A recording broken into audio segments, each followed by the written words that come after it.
बहादुर जी ने वो आप बीती बताई जो भगवान किया करते हैं। अभी तक हमें भगवान नहीं मिले थे, उस परमात्मा की साधना सही नहीं मिली थी जो ये सुख देता है। अब इसने कितनी, अब देखो बात ये नहीं है कि 2500 रुपये बढ़ाने से कोई ये नहीं मानना चाहिए वे सेठ हो गया यूँ या बहुत धन मिल गया। इससे क्या हो गया कि परमात्मा में इसका दृढ़ विश्वास हो गया और जो परमात्मा के गुण होते हैं वो प्रत्यक्ष हो गए। हम लूट के खसोट के इधर उधर से करके रिश्वत लेकर पैसा इकट्ठा करना की चेष्टा करते हैं और वो एक बालक बीमार हो जाए, घर का सदस्य बीमार हो गया, 2 लाख रुपये लाग गए, वो पैसा तो रहा नहीं क्योंकि भाग्य में था नहीं, वो रह नहीं सकता और वो पाप रह गए जो वो पैसे कमाए थे, जिस वो हथकंडे ओछे अपना के वो 2 नंबर से पैसा कमाया था, पैसा तो गया और वो पाप न्यो के न्यो रह गए और वो पाप भोगने पड़ेंगे। फिर कुत्ता बनेगा, सिर में कीड़े पड़ेंगे, खाज लगेगी और वो धन रहा नहीं। तो परमात्मा आपको इतनी बरकत दे देगा। ये तो एक कथा नहीं है, यहाँ हजारों की संख्या में ये कथा आपको सुनाने वाले भक्त मिल जाएंगे कि मैं घर वाले आने से मना करते थे सत्संग में, पैसे की आवश्यकता पड़ेगी, पैसा मेरे पास रहा नहीं, सत्संग कल प्रारंभ होना था, सारी रात चिंतित रहा, सुबह उठ करके ऐसे ही वो थैला देखा जो कभी सपने में पैसा कभी जिंदगी में रखा नहीं, उसमें वैसे एक पुराने कागज पड़े थे, सोचा इन कागजों ने छांट छूट के एक तरफ गेर दूँ को आवश्यक होंगे वो रख लेता हूँ। देखा तो उसमें 100 रुपये के कहते हैं 10 नोट मिले, 1000 रुपया। वो तेरा गजब हो, कहते इतना रोया बैठ के, इतना रोया हे भगवान, मैं तो एक दिन के किराए रो था, अपने 1 वर्ष का दे दिया। तो पुण्यात्मा परमात्मा ये काम किया करता है। इन अज्ञानी संतों ऋषियों ने भगवान मिला नहीं, उसकी अज्ञान थ्योरी बना दी कि भगवान निराकार है, वो दिखता थोड़ा ही है और फिर न उसका साक्षात्कार होता है। बस सच्चाई छुप थोड़ी सकती है। परमात्मा मनुष्य सदृश है, हमारे ही उनिहार है, हमारा सृजनहार। परमेश्वर की वाणी में लिखा है कि आदरणीय गरीबदास साहिब जी को जो परमात्मा मिले, कबीर परमेश्वर, उन्होंने अपना पूरा सतलोक सचखंड खूब सारा दिखाया, ब्रह्मा विष्णु महेश की सतीथि से परिचित करवाया। उसके बाद गरीबदास साहिब जी ने परमेश्वर से प्राप्त ज्ञान के अंदर बताया कि अनंत कोट ब्रह्मांड का एक रतीनी भार और सतगुरु पुरुष कबीर हैं ये कुल के सृजनहार। तो हमारे ही उनिहार है, हमारा सृजनहार, हमारे को बनाने वाला हमारे जैसा है, मनुष्य जैसा है। ऋग्वेद मंडल नंबर 1 के सूक्त नंबर 31 के मंत्र नंबर 17 में स्पष्ट किया है, हे मनुष्यवत अग्ने, हे परमात्मा जैसे परमात्मा, आप पहले भी जैसे आते हो, अब फिर आओ, हमें तत्व ज्ञान समझाओ। पवित्र बाइबल के उत्पत्ति ग्रंथ के 1 के 26 में, अध्याय 1 के 26 में मंत्र में लिखा है कि परमेश्वर ने मनुष्य को अपने स्वरूप में बनाया, अपने ही जैसा उत्पन्न किया, यानी परमात्मा मनुष्य सदृश है। और 6 दिन में सृष्टि रची, 7वें दिन तख्त पर जा बैठा। इसी का प्रमाण पवित्र कुरान शरीफ के अंदर है, सूरत फुरकानी 25 आयत 52 से 59 में, कि वो कबीर नामक परमात्मा है जिसने 6 दिन में सृष्टि रची, 7वें दिन तख्त पर जा बैठा, वो पूर्ण परमात्मा है। उसकी खबर किसी बाखबर से पूछो।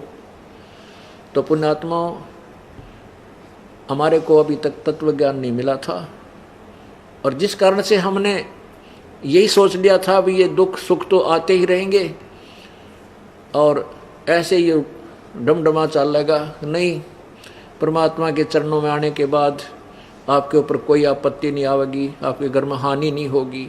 आपत्ति आवेगी तो को पहाड़ टूटना हो, सूली की सजा कांटे में टल जाएगी, जान जानी हो टांग टूट कर बच जाएगी।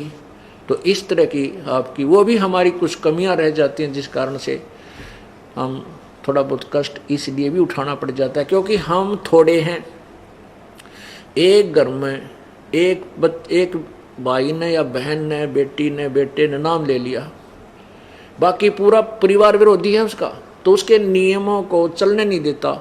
इस कारण से वो कोई ना कोई लोक लाज में, दबाव में छोटी मोटी मर्यादा भंग हो जाती है, जिस कारण से आने वाले संस्कार, बुरे संस्कार का समय सद गया वो आना हुआ उधर से नाम टूट गया तो काल का दाव लग जाता है। तो फिर भी इतना बचाव कर जाते हैं परमात्मा। थोड़ी बहुत मजबूरी अज्ञानता में अनजानपने की तो माफी है, और मजबूरी में जैसे मजबूरी माँ के तोड़ लिया तो जान जानी होगी तो टांग जरूर टूटेगी, और मर्यादा पूरी होगी तो एक आपका छींट भी ना लगने दे भगवान, अगर आप नियम नहीं तोड़ोगे, सत्कर मान लेना। तो आपको परमात्मा के प्रत्येक नियम का पालन करते हुए सत्य भक्ति करनी चाहिए, और करते रहो, आपका बेड़ा पार हो जाएगा। बोलो सतगुरुदेव। परमपिता परमात्मा, कबीर भगवान, कबीर साहब, कबीर देव, ये वही परमेश्वर हैं जिसने सर्व ब्रह्मांडों की रचना की है। ये वही परमात्मा हैं जो बनारस में एक जुलाहे की भूमिका करने के लिए प्रकट हुए थे, सतलोक से सहशरीर आए थे। परमेश्वर ने आके हमें ये ज्ञान दिया है कि तुम काल के जाल में फंसे हुए हो, और यहां पर कोई भी प्राणी सुखी नहीं है। यहां कोई राजा बन जाता है तो अपनी महिमा में फूला नहीं समाता है, उसका यश पृथ्वी पर फैल रहा होता है। परमात्मा कहते हैं बंदी छोड़ कबीर परमेश्वर जी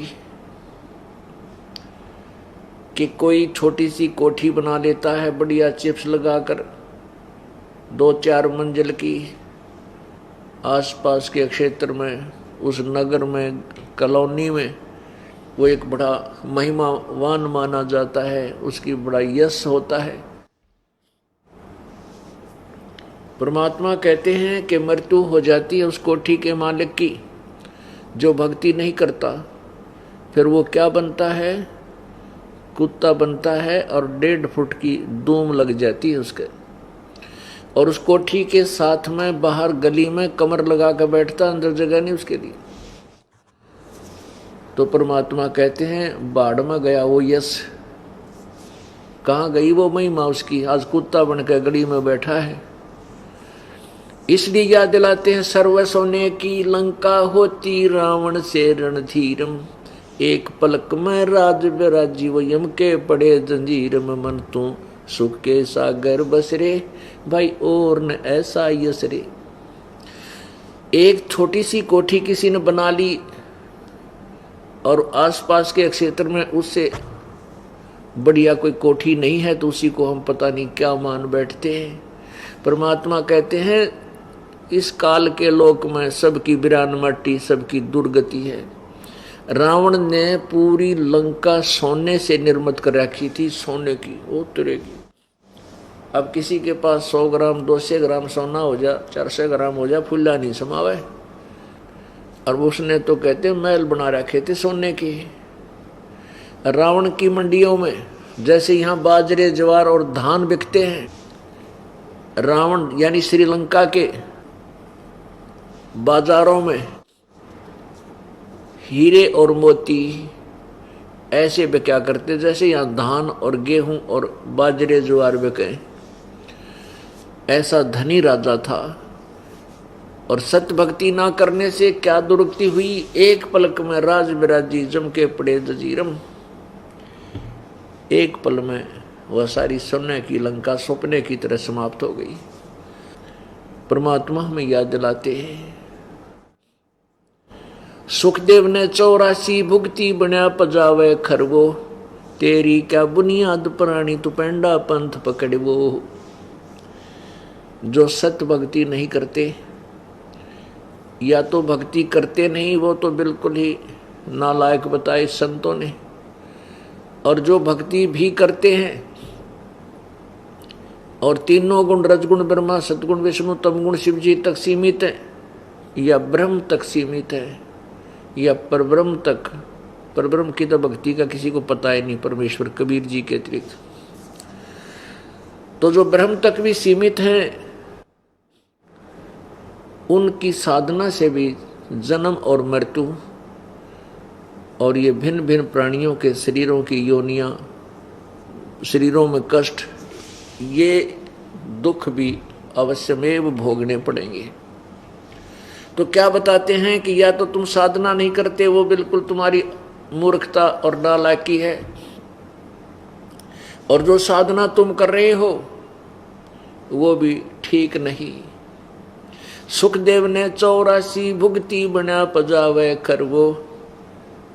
सुखदेव जैसे महर्षि वो भी 84 लाख योनियों में इन भिन्न भिन्न प्रकार के प्राणियों के शरीरों को प्राप्त हुए।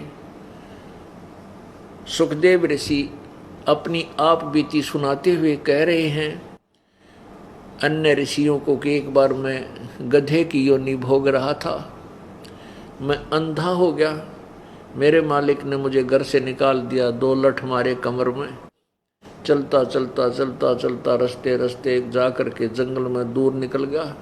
वहाँ वन में एक गहरा नाला था पर उसकी चौड़ाई बहुत कम थी। मैं एकदम उस नाले के अंदर गिरने लगा, तो मैंने जंप लगाना चाहा तो मैं उस नाले के बीच में फंस गया, गधे के रूप में, गधे की योनि में। और ऐसा फंस गया कि उसमें ना आगे जा सकूं ना नीचे जा सकूं, और आगे और पीछे अड़ गया उसमें। अब इतनी बहुत दूरी पर था वो स्थान, वो नाला, तो रास्ता, उस रास्ते से इक्का दुक्का व्यक्ति कहीं 1-2 दिन में आया करता था। तो मुझे किसी ने बाहर नहीं निकाला, मेरी कमर पर पैर रख के और उस नाले को पार करने लगे, मेरी पुल बना लिया। सुखदेव जी बताते हैं कि 1 हफ्ता 10 दिन में भुगत भुगत कर प्यासा भूखा वहाँ मृत्यु को प्राप्त हुआ है। अब वो दुख याद आते हैं तो परमात्मा कबीर देव जी बताते हैं कि सुखदेव ने 84 भुगती, ऐसे कष्ट सुखदेव जैसे ऋषि ने भी भोगने पड़े। और बना पजावे खरवो, वो गधा बना, और तेरी क्या बुनियाद प्राणी, तू पेंडा पंथ पकड़े वो। ए भोली आत्मा, तू साधना नहीं करता, और करता है तो ये शास्त्र विरुद्ध करता है, पूर्ण परमात्मा की भक्ति नहीं कर रहा है। जैसे गीता जी अध्याय नंबर 18 के श्लोक नंबर 62 में बताया है कि अर्जुन, तू सर्वभाव से उस परमेश्वर की शरण में जा, उसकी कृपा से तो परम शांति और शाश्वत स्थान यानी सत्यलोक को प्राप्त होगा। तो वही परमात्मा हमें संदेश कर रहे हैं कि मन तू सुख के सागर बस रे भाई, और न ऐसा यश रे। ये यहाँ की महिमा तेरी व्यर्थ है, अस्थायी है, और वास्तविक यश तुझे सतलोक में मिलेगा।